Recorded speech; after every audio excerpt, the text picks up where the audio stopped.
En cette fin de saison de pluie, le rythme d'exécution des travaux de construction du stade d'Idiofa dans la province du Kwilu connaît une grande progression, sans contraintes majeures liées aux intempéries, favorisant ainsi l'avancement normal des différentes activités programmées sur le chantier.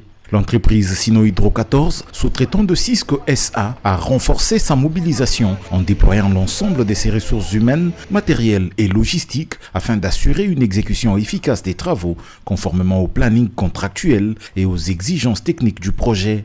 Plusieurs opérations sont en cours, notamment les travaux de ferraillage et de coffrage dans la zone 4, le bétonnage des poutres rectangulaires dans la zone 5, ainsi que les travaux de pose des dalles plates préfabriquées dans la zone 6 qui forment des gradins. En parallèle, les travaux de montage des échafaudages métalliques se poursuivent sur la zone 3 en préparation des prochaines phases de coffrage, de ferraillage et de bétonnage des éléments structuraux. Il y a aussi la maçonnerie pour la construction des différentes pièces qui seront logées sous les gradins.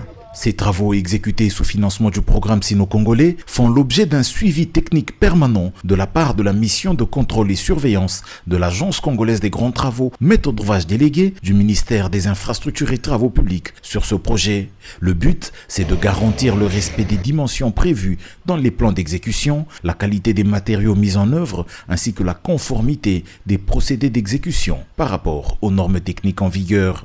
Des contrôles réguliers sont également réalisés sur le chantier afin d'assurer la stabilité des ouvrages et la bonne coordination des différentes équipes d'intervention. Dans la perspective de la saison sèche prochaine, l'entreprise prévoit une intensification des activités dans le but d'optimiser la productivité, d'améliorer le rendement des équipes sur terrain et ainsi d'arriver à respecter les délais contractuels fixés avec le gouvernement congolais. Des dispositions organisationnelles supplémentaires sont envisagées pour renforcer la cadence des travaux, notamment l'augmentation des équipes d'exécution et la mobilisation accrue des équipements de chantier. Avec l'exécution des travaux des constructions de ce stade d'Idiofa, la jeunesse de ce milieu aura un lieu d'expression pour tout ce qui concerne les sports.